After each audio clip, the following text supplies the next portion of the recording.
Hello guys, welcome back to my YouTube channel Sindhu Shekhar. ఇదేంటి ఏవో కాయలు చూపిస్తుంది అనుకుంటున్నారా? అసలు ఈ కాయల పేరేంటో తెలుసా? వీటిని దేనికి యూస్ చేస్తారో తెలుసా? రండి చూద్దాం. యాక్చువల్లీ వీటిని వాక్కాయలు అంటారు. ఓకే, కానీ మీరు బేకరీస్లో కేక్స్ పైన ఇంకా ఫ్రూట్ షాపుల్లో కలర్ఫుల్ చెర్రీస్ చూసే ఉంటారు ఖచ్చితంగా. కానీ ఆ చెర్రీస్ని వేటితో తయారు చేస్తారో ఎవరైనా తెలుసుకున్నారా? అయితే ఇప్పుడు రండి చూద్దాం. యాక్చువల్లీ ఆ చెర్రీస్ని రెడీ చేసేది ఈ వాక్కాయలతోటే. సో రెసిపీ చూసేద్దామా? ఫస్ట్ వాక్కాయల్ని నేను చూపించినట్టు మధ్యలోకి కొంచెంగా కట్ చేసుకోండి.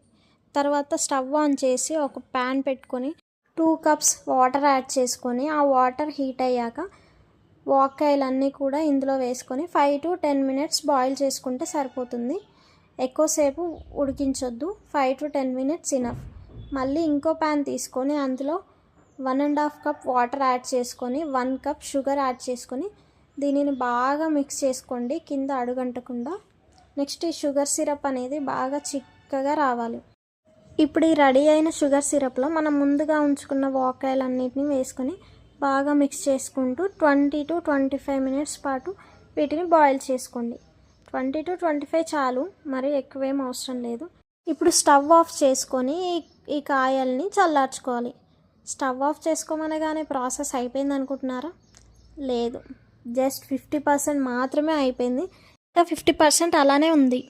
ఇప్పుడు చల్లార్చుకున్న వాక్కాయలని సిరప్తో పాటు అంతా ఒక జార్లోకి తీసుకొని క్లోజ్ చేసుకొని వీటిని 2 days పాటు అలానే ఉంచుకోవాలి.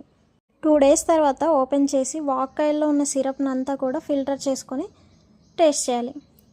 కానీ మా హస్బెండ్ ఇక్కడ సిరప్ తోటే టేస్ట్ చేస్తున్నాడు. చూడండి, మనం రెడీ చేసి పెట్టుకున్న చెర్రీ ఫ్రూట్ని ఒకసారి టేస్ట్ ఎట్లా ఉందో ట్రై చేద్దాం.